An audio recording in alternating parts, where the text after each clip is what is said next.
Being your planetary defense commander is a multifaceted event. There are a lot that goes into it. And one of the main things is economics. Because whether you like it or not, this entire globe is connected by currencies. All right, we're starting out with Elon Musk just left Starship Texas build site. Very proud of progress SpaceX team has made. Pixar 9M dome rotation and Starship airframe behind windbreak. You know, Elon, we could totally settle our little diff. If you gave me a car, I'd make you some videos and stuff. You could maybe hang out, get drunk, smoke a blunt. You know, stay where that's legal. All right, so we're kicking it on over to Asteroid Fight Club member, the Stalwart Joe W. Because there is a lot going on today. I know a lot of people focus on politics. And if you do that, you miss a lot of stuff.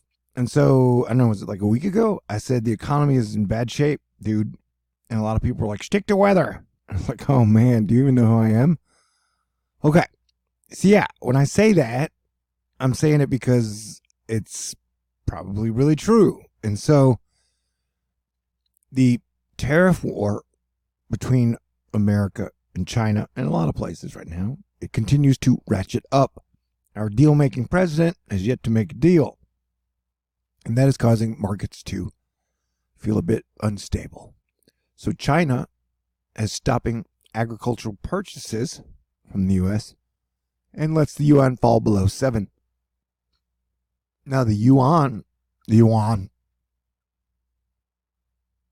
falling below 7, Zero Hedge is calling the beginning of a currency war. Their currency used to be really strong. India is brought to us by Joe again. Number 2, he just got off vacation. He's a rock and roller too. I hear he like spend time in Austin, as a lot of people do. It's a cool place, though it's not as cool as it was when I was there. India revokes special status of the Kashmir region. That sounds like bad news. Pakistan leader warns of crisis with India over Kashmir tensions. And it's crazy. It was like over the last few months, 5-6 months, definitely during the Arab period, nobody really paid attention, but Pakistan and India hate each other as much as Republicans hate Democrats, or Al-Qaeda hates the West, or you name it. Or as jelly beans hate, who would jelly beans hate? And so the Pakistan Prime Minister, Imran Khan, warned escalating tensions in Kashmir has the potential to blow up in a regional crisis. Technically, both of them own nuclear weapons. So this little gang war could break out into an active nuke war. And Joe again, Hong Kong in disarray. Hong Kong braces for citywide strike as unrest escalates. So, yeah, you've got Brexit. They don't know what to do. Hong Kong, totally unrest. Record low gilt yields. The yield on the UK 10-year, which is like our 10-year, has fallen to the lowest level ever. I would guess that when everybody starts rushing into bonds as a signal that they're trying to get out of more risky investments. Safe haven, if you will. And so seeing everybody run to government bonds seems to be a bad sign for the overall economy. Bitcoin is soaring. Brought to us by Joe again. Bitcoin surges past 11,000 as cryptos rally amid market turmoil. Bitcoin climbed past the 11,000 level for the first time since mid-July to lead gains among the biggest cryptocurrencies as risk assets across Asia are, I would guess, teeter-tottering. And so I've said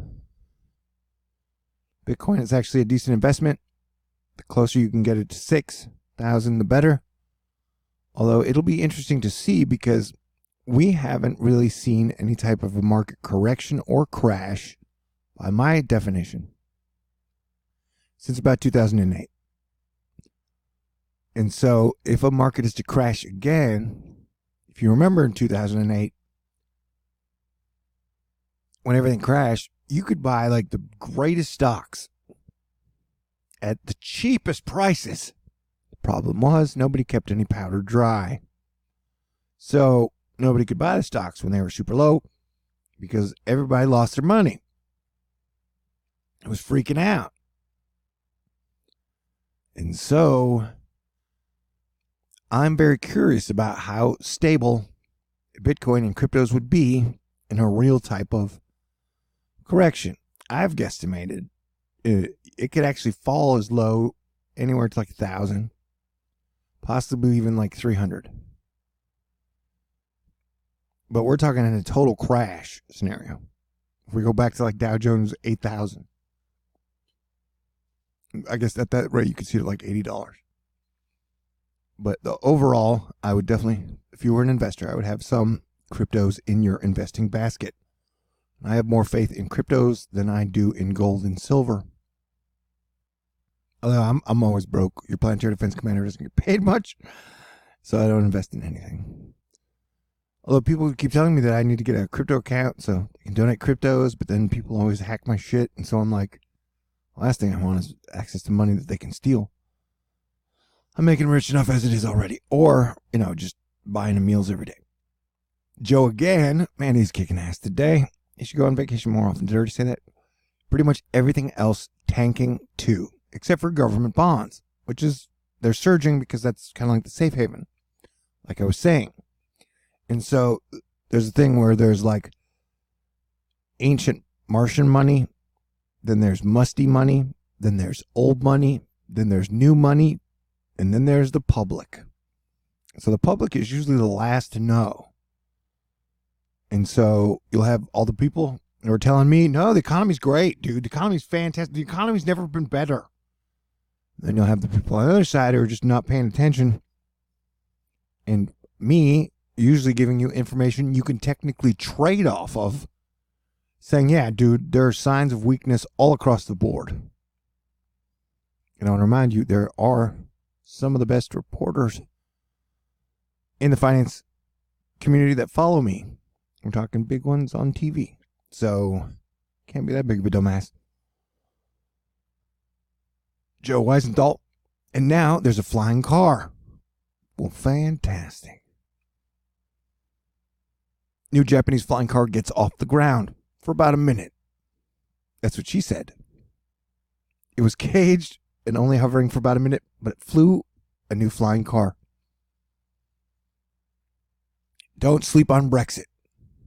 Brought to us, number 9, Mark A. Ross on the Joe team. Don't sleep on Brexit. And remember, like, Brexit is a total clusterfuck. Absolutely. It's funny, they tell America, like, the solution to everything is your vote. Well, in Britain, they voted to leave, and they're still there. And they're trying to decide now, do we leave, do we not leave, what's going on? And they keep putting it off. And so it's kind of like Europe doesn't know what it's doing. The USA, the petrodollar, the US petrodollar is fighting with Russia and China. India versus, like, there's just nothing balanced. Like, we have all these interconnected civilizations and groups that, like, hate each other for especially the last 20 years. Like, the divide and conquer has seeped into everything everywhere. And people have been programmed to never work together as a team unless someone is paying you a lot of money. Or a decent amount of money.